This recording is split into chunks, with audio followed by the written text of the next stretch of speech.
రామ్మోహన్ నాయుడు గారిని ఈ రోజు తెలంగాణ రాష్ట్ర ప్రభుత్వం తరఫున వరంగల్ ఎయిర్పోర్ట్ మరియు ఆదిలాబాద్ ఎయిర్పోర్ట్ కు సంబంధించి వారు చేపడుతున్న కార్యాచరణ, తెలంగాణ రాష్ట్ర ప్రభుత్వం నుంచి అందించాల్సిన సహకారం, వీటన్నిటికి సంబంధించి ఈ రోజు వారిని కలిసి అధికారులు అదేవిధంగా మంత్రి గారితో చర్చించడం జరిగింది. ప్రధానంగా ఎర్రంనాయుడు గారికి అదేవిధంగా రామ్మోహన్ నాయుడు గారికి నాకున్న పరిచయము, తెలంగాణ ప్రజల పట్ల వారికి ఉన్న అభిమానము ఈరోజు ఈ విమానాశ్రయాల నిర్మాణానికి ఉపయోగపడుతున్నాయి. ప్రధానంగా రాష్ట్ర ప్రభుత్వాలు ముందుకు వచ్చినా మంత్రులు ప్రాధాన్యత క్రమంలో తీసుకోకపోతే పనులు ఆలస్యం జరగడానికి అవకాశం ఉంటుంది. కానీ రామ్మోహన్ నాయుడు గారు ఎప్పుడు అడిగినా అధికారులందరినీ పిలిపించి స్పష్టమైన ఆదేశాలు అధికారులకు ఇచ్చి ఈ ఆదిలాబాద్ అండ్ వరంగల్ ఎయిర్పోర్ట్ల నిర్మాణానికి అవసరమైన సంపూర్ణ సహకారాన్ని వారు అందిస్తున్నారు. మనస్ఫూర్తిగా వారికి నా అభినందనలు తెలియజేస్తున్నారు. ముఖ్యంగా భారత ప్రధానమంత్రి నరేంద్ర మోడీ గారు వికసిత్ భారత్ 2047 దేశానికి స్వతంత్రం వచ్చి 100 సంవత్సరాల ఉత్సవాలు జరుపుకునే సమయానికి $30 ట్రిలియన్ ఎకానమీగా ఈ దేశాన్ని అభివృద్ధి పదం వైపు నడిపించాలని వారు ఒక టార్గెట్ పెట్టుకొని పనిచేస్తున్నారు. అందులో తెలంగాణ రాష్ట్రం తరఫున కూడా మేము భాగస్వాములమై 2047కి తెలంగాణ రాష్ట్రము $3 ట్రిలియన్ ఎకానమీగా ఎదగాలని కోరుకుంటున్నాం. ఈ రోజు దేశ జనాభాలో 2.5% ఉన్న తెలంగాణ దేశ ఆర్థిక వ్యవస్థలో 5% జీడీపీని రోజు కంట్రిబ్యూట్ చేస్తుంది. ఈ 5% జీడీపీని 10%కి పెంచుకోవాలనే విధంగా ఈ రోజు మేము ప్రణాళికలు రచించుకున్నాం. 2034 లోపల $1 ట్రిలియన్ ఎకానమీ, 2047 సమయానికి $3 ట్రిలియన్ ఎకానమీకి తెలంగాణ రాష్ట్రం ఎదగాలని భవిష్యత్ ప్రణాళికలను రచించుకున్నది.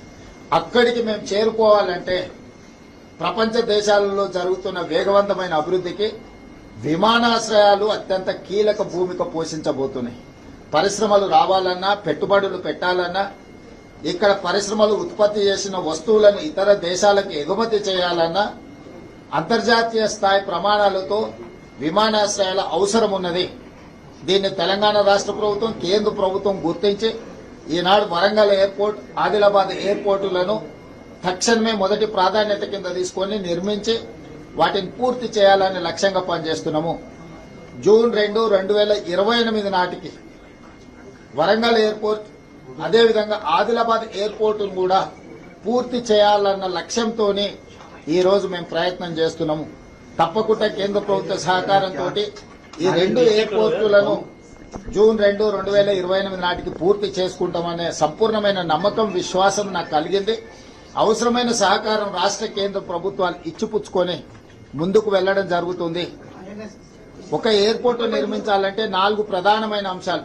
మొదటిది భూసేకరణ, 2 అనుమతులు, 3 నిర్మాణము, 4వది ఎయిర్పోర్టును ప్రారంభించుకోవడం. ఈ 4 కీలకమైన అంశాల పట్ల ఒక స్పష్టమైన కార్యాచరణ తీసుకొని ముందుకు వెళ్తున్నాము. స్థానిక సంస్కృతి, కాకతీయ డైనాసిటీకి ప్రపంచంలోనే ఒక గొప్ప గుర్తింపు ఉన్నది. కాకతీయ కళాఖండాల గురించి కూడా ప్రపంచంలో గుర్తింపు ఉన్నది. ఈ రోజు వరంగల్లో నిర్మిస్తున్న ఎయిర్పోర్ట్ కి ఆ కాకతీయ కళాఖండాల రూపురేఖలతో పాటు అంతర్జాతీయ ప్రమాణాలతోనే ఆ ఎయిర్పోర్టును నిర్మించాలి, పూర్తి చేయాలని టార్గెట్ గా పనిచేస్తున్నాం. ఖచ్చితంగా కేంద్ర ప్రభుత్వ సహకారంతో, మరీ ముఖ్యంగా ఏవియేషన్ మినిస్టర్ రామ్మోహన్ నాయుడు గారి సంపూర్ణ సహకారంతో వీటిని పూర్తి చేస్తామని తెలంగాణ రాష్ట్ర ప్రభుత్వం భావిస్తున్నది. ఖచ్చితంగా ఈ 2 ఎయిర్పోర్ట్లను అభివృద్ధి చేయడం ద్వారా దేశ ఆర్థిక వ్యవస్థను బలోపేతం చేసి తెలంగాణ యువతకు ఉద్యోగ ఉపాధి అవకాశాలు కల్పించడానికి మా ప్రభుత్వం చేస్తుంది. దానికి మనస్ఫూర్తిగా సహకరిస్తున్న కేంద్ర ప్రభుత్వానికి నేను ధన్యవాదాలు తెలియజేస్తున్నాను. కేంద్రంతో సమైక్య స్ఫూర్తితో కార్డియల్ అభివృద్ధి జరుగుతుంది. అంటే కేరళ ముఖ్యమంత్రి సతీశన్ కూడా ఆ రకమైనటువంటి సో ఆ రకంగా కార్డియల్ రిలేషన్స్ తో పోవడం వల్ల కేంద్ర ప్రభుత్వం నుంచి అవసరమైనటువంటి సహాయ సహకారాలు తెలంగాణకి అందుతున్నాయా? వీలైనంత మేరకు అందుతా ఉన్నాయి. కొన్ని దగ్గరలో సమస్యలు వచ్చినప్పుడు వచ్చి చర్చించుకుంటున్నాం. మీకు తెలుసు, మెట్రో రైల్ కు సంబంధించి కానీ లేకపోతే రీజనల్ రింగ్ రోడ్ విషయాలు కానీ పదే మేము ప్రయత్నం చేస్తున్నాం. వీలైనంత వరకు ఎక్కడైనా సమాచార లోపం ఉన్నా, ఎక్కడైనా ఆలస్యం జరిగినా అది చర్చల ద్వారానే పరిష్కారం అవుతుంది. అందుకే పదే నేను ఢిల్లీకి వచ్చి కేంద్ర మంత్రులను కలిసి వారి సమయం తీసుకొని, ఎందుకంటే వాళ్ళ పరిధిలో దేశం మొత్తం ఉంటుంది. ఇప్పుడు రామ్మోహన్ నాయుడు గారు ఉన్నారంటే వారికి వరంగల్, ఆదిలాబాద్ కాదు, దేశంలో పదుల సంఖ్యలో ఎయిర్పోర్ట్ల నిర్మాణం చేయాలి, దానికి సంబంధించిన సమస్యలను పరిష్కరించాలంటే ఎవరు వచ్చి తనని కలుస్తారో, ఎవరు సమస్యలు తన దృష్టికి తీసుకొస్తారో వాటిని వేగంగా పరిష్కరించే అవకాశం ఉంటుంది. అదేవిధంగా కేంద్ర ప్రభుత్వానికి కూడా స్థానికంగా భూసేకరణ విషయంలో కానీ, నిర్మాణం జరిగేటప్పుడు స్థానిక సహకారం ఇవన్నీ కూడా అవసరం ఉంటుంది. ఇవన్నీ చర్చించుకుంటేనే పరిష్కారం అవుతాయి. కొంతమంది గిట్టనోళ్ళు, కొంతమంది సరిపోనోళ్ళు పదే ముఖ్యమంత్రి గారు ఢిల్లీ ప్రయాణం చేస్తున్నారు, ఇన్నిసార్లు వెళ్ళిరు, అన్నిసార్లు వెళ్ళిరు అని లెక్కలు చెప్తున్నారు. ఏది వచ్చినా ప్రజల కోసమే పనిచేస్తున్నాం. నిన్న మేము తెలంగాణ రాష్ట్రంలో ఉండే అన్ని పార్టీల ఎంపీలను పిలిచి మేము పవర్ పాయింట్ ప్రజెంటేషన్ ఇచ్చినాం. కేంద్ర ప్రభుత్వంతో తెచ్చుకోవాల్సిన అనుమతులు గాని, నిధులు గాని, వాటికి సంబంధించిన సమాచారాన్ని అంత ఇచ్చినాం. స్పష్టంగా చెప్పినాం, అభివృద్ధి జరిగేటప్పుడు రాజకీయాలు లేవు. రాజకీయాలు అనేవి ఎన్నికలు వచ్చినప్పుడు ఉంటే ఎవరి ప్రయత్నం వాళ్ళు చేసుకుంటారు, వాళ్ళ ప్రయత్నం వాళ్ళు చేసుకుంటారు, మా ప్రయత్నం మేము చేసుకుంటాం, రామ్మోహన్ నాయుడు గారి ప్రయత్నం రామ్మోహన్ నాయుడు గారు చేసుకుంటారు. సో ఈ రోజు అభివృద్ధినే లక్ష్యంగా ఈ రోజు రాష్ట్ర కేంద్ర ప్రభుత్వాలు సహకారంతో ముందుకు వెళ్తున్నాయి. ఈ కార్డియల్ రిలేషన్ కొనసాగించాలని మేము భావిస్తున్నాము.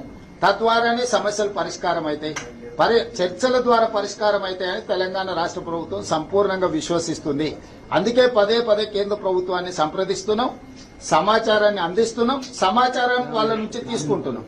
సో భవిష్యత్తులో కూడా ఈ కార్డియల్ రిలేషన్ కొనసాగుతుంది. సీఎం గారు మనోహర్ లాల్ ఖట్టర్ తో ఏమైనా సమావేశం ఉంటుందా? మెట్రోకు సమావేశం ఇంకా స్పష్టత రాలేదు. ఈ రోజైతే నితిన్ గడ్కరీ గారిని రీజనల్ రింగ్ రోడ్ ఇతర హైవేస్ మీద కలిసాము, రామ్మోహన్ నాయుడు గారిని విమాన కనెక్టివిటీ మీద కలిసాము.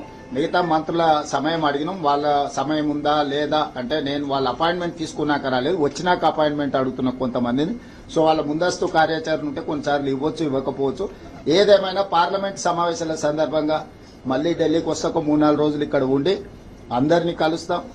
ఎవరెవరితో సహకారం తీసుకోవాలో తప్పకుండా తీసుకుంటాం.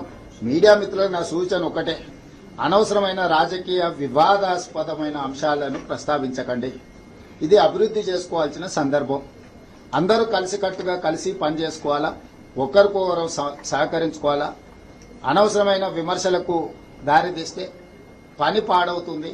పనిని పాడు చేసే పని రాజకీయ నాయకులైనా, ప్రజాప్రతినిధులైనా, పాత్రికేయ సోదరులైనా చేయొద్దని నేను విజ్ఞప్తి చేస్తున్నాను. Thank you.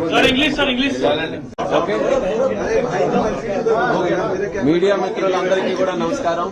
నేడు తెలంగాణ రాష్ట్ర ముఖ్యమంత్రి వర్యులు సోదరులు రేవంత్ రెడ్డి గారితో తెలంగాణ రాష్ట్రంలో ఉన్నటువంటి ఏవియేషన్ అలాగే ఎయిర్పోర్ట్స్ డెవలప్మెంట్ గురించి ప్రత్యేకంగా చర్చించడం జరిగింది. అందులో మీకు కూడా తెలిసినటువంటి విషయమే, ఎంతో ఆసక్తిగా తెలంగాణ ప్రజలు, వరంగల్ ప్రజలు చూస్తున్నటువంటి విషయం, వరంగల్లో ఒక బ్రహ్మాండమైనటువంటి ఎయిర్పోర్ట్ ని స్థాపించాలని రాష్ట్ర ప్రభుత్వం రేవంత్ రెడ్డి గారు పట్టుబట్టి మరి ఆ యొక్క కార్యక్రమాన్ని ముందుకు నడిపిస్తున్నారు. మరొక పక్కన మన దేశ ప్రధానమంత్రి వర్యులు నరేంద్ర మోదీ గారు కూడా వరంగల్ అంటే చాలా ఇష్టమైనటువంటి ప్రాంతం ఆయనకి.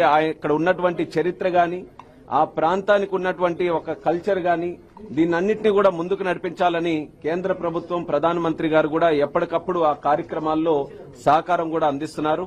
ఇలా అందరం కూడా మంచి ఆలోచనతో వీలైనంత త్వరగా వరంగల్ ఎయిర్పోర్ట్ ని స్థాపించాలి, మొదలు పెట్టాలి అనే ఆలోచన ఎప్పుడైతే వచ్చిందో దానికి రేవంత్ రెడ్డి గారు ఒక సంకల్పంగా కంకణం కట్టుకుని అక్కడ ల్యాండ్ తాలూకు విషయం ఎన్నో సంవత్సరాల నుంచి, ఇదేదో కొత్తగా వచ్చినటువంటి విషయం కాదు. గతంలో ఉన్నటువంటి ప్రభుత్వాలకు కూడా కేంద్రం నుంచి మేము రిక్వెస్ట్ చేశాం.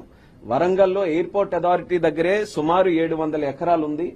అక్కడ గాని ఎయిర్పోర్ట్ నిర్మించాలనంటే రాష్ట్ర ప్రభుత్వం మిగిలినటువంటి ల్యాండ్ కూడా ఇస్తే దాన్ని బ్రహ్మాండంగా అక్కడ అభివృద్ధి చేయడానికి అవకాశం ఉంటుందనంటే గతంలో ప్రభుత్వాలు, రాష్ట్ర ప్రభుత్వం స్పందించలేదు. కానీ రేవంత్ రెడ్డి గారు బాధ్యత తీసుకొని 253 ఎకరాలు రికార్డు టైంలో దాన్నంతటినీ కూడా సమీకరణ చేసి ఎయిర్పోర్ట్ అథారిటీ ఆఫ్ ఇండియాకి అప్పచెప్పడం జరిగింది. తద్వారా ఏదైతే మనం వరంగల్ ఎయిర్పోర్ట్ గురించి ఈ రోజు మాట్లాడుకుంటున్నామో ప్రాసెస్ అంతటిని కూడా యాక్సలరేట్ చేసి ఈ రోజు అక్కడ ఎయిర్పోర్ట్ తాలూకా బౌండరీ వాల్ ని మనం టెండర్ వేసుకున్నాం. ఎయిర్పోర్ట్ తాలూకా రన్వేని కూడా టెండర్ ప్రిపేర్ చేసుకుని రెడీగా ఉన్నాం. అలాగే మెయిన్ టెర్మినల్ బిల్డింగ్ గానీ, అదర్ అలీడ్ యాక్టివిటీస్ గానీ దానికి కూడా ఒక 3-4 వారాల్లోనే టెండర్ వేసి కన్స్ట్రక్షన్ ని ఫుల్ ఫ్లెడ్జ్డ్ గా వరంగల్ ఎయిర్పోర్ట్ లో మొదలు పెట్టాలని ఇప్పుడే ముఖ్యమంత్రి గారితో కూడా మాట్లాడి మా ఏఐ టీం గాని మా మినిస్ట్రీలో ఉన్నటువంటి సెక్రటరీ గారు అందరితో కూడా చర్చించుకొని ఒక నిర్ణయం తీసుకోవడం జరిగింది. ఆ నిర్ణయాల్లో కూడా రేవంత్ రెడ్డి గారు స్పష్టంగా కోరారు, జూన్ 2, 2028 ఏదైతే మన తెలంగాణ ఫార్మేషన్ డే ఉందో ఆ నాటికల్లా ఇది పూర్తి చేయాలని ఆయన చాలా స్పష్టంగా కోరితే అదే టైం లైన్స్ పెట్టుకుని శరవేగంగా అవసరమైతే ఎక్స్ట్రా ఎఫర్ట్ పెట్టైనా సరే కన్స్ట్రక్షన్ బ్రహ్మాండంగా చేస్తూ ఆ కన్స్ట్రక్షన్ లో కూడా టెర్మినల్ బిల్డింగ్ లో రాష్ట్ర ప్రభుత్వం తాలూకు ఆలోచనలు తీసుకున్నాం. మీకు తెలుసు, మోదీ గారు వచ్చిన తర్వాత గత 12 సంవత్సరాలుగా ఏవైతే సుమారు 90కి పైగా ఎయిర్పోర్ట్లు మన భారతదేశంలో మనం నిర్మించామో ప్రతి ఒక్క ఎయిర్పోర్ట్ కూడా స్థానికంగా ఉన్నటువంటి అక్కడ కల్చర్ ని, అక్కడ ఆర్ట్స్ ని, అక్కడ ఉన్నటువంటి లెగసీని వీటన్నిటిని కూడా ఇంక్లూడ్ చేసి ఆ ప్రాంత ప్రజలకి ఎయిర్పోర్ట్ ని చూస్తే ఒక ప్రైడ్ ఫీలింగ్, ఒక గర్వంగా ఉండే విధంగా అక్కడ ఆర్కిటెక్చర్ అంతటిని కూడా ఇన్వాల్వ్ చేశాం. దానికి ఉదాహరణ మొన్న పీఎం గారి చేతుల మీద రాజస్థాన్ లో జోధ్పూర్ టెర్మినల్ ఓపెన్ చేస్తే అది ఎంత అద్భుతంగా ప్రజలందరూ కూడా దాన్ని అభినందించారో మనం అందరం చూసాం. అదే స్థాయిలో అవకాశం ఉంటే దానికి మించి కూడా one of the best terminals మన దేశంలో కల్చరలీ బ్యూటిఫుల్లీ టెర్మినల్ మన వరంగల్లో ఏర్పాటు చేయాలని అన్ని ఆలోచనలు అందరితో కూడా ఫీడ్బ్యాక్ తీసుకొని స్థానికంగా ఉన్నటువంటి టెంపుల్స్ ఏవైతే ఉన్నాయో అన్ని కూడా మనం కాకతీయ డైనస్టీ వాళ్ళ తాలూకు కల్చర్ అన్నిటిని కూడా ఇందులో ఇన్వాల్వ్ చేసే విధంగా టెర్మినల్ కూడా మనం నిర్మించడం జరుగుతుంది. నాకు ప్రత్యేకంగా నా టైంలో ఏదైతే తెలంగాణకి ఏవియేషన్ ఇన్ఫ్రాస్ట్రక్చర్ ఇంప్రూవ్ చేయాలని ఎప్పటి నుంచో ఉన్నటువంటి నానుడి నేను కేంద్ర మంత్రిగా దీనికి ఉన్నప్పుడు జరగడం అనేది నాకు ఒక అదృష్టంగా నేను భావిస్తున్నాను. ఆ ప్రాంతానికి అవసరం ఉంది. హైదరాబాద్ లో ఎంత ఇన్ఫ్రాస్ట్రక్చర్ ఉన్నా మిగిలినటువంటి తెలంగాణలో కూడా చాలా అవకాశాలు ఏవియేషన్ కి సంబంధించి ఉన్నాయి. అవి అన్లాక్ చేయడానికి వరంగల్లో ఎయిర్పోర్ట్, అక్కడ ఉన్నటువంటి ఇండస్ట్రియల్ హబ్ కానివచ్చు, అక్కడ వస్తున్నటువంటి ఇతరత్ర కార్యక్రమాలు ఏవైతే రాష్ట్ర ప్రభుత్వం చేస్తుందో దాని ద్వారా మంచి డిమాండ్ అక్కడ ఏర్పడుతుంది. ఆ వరంగల్ ఎయిర్పోర్ట్ ని ఖచ్చితంగా జూన్ 2, 2028 లోపల పూర్తి చేసి దాన్ని ఇనాగ్రేట్ చేయాలన్న పద్ధతిలో ఈ రోజు అన్ని నిర్ణయాలు కూడా దానికి సంబంధించి తీసుకున్నాం. అలాగే మరొక ఎయిర్పోర్ట్ ఏదైతే రాష్ట్ర ప్రభుత్వం కూడా పట్టుబట్టి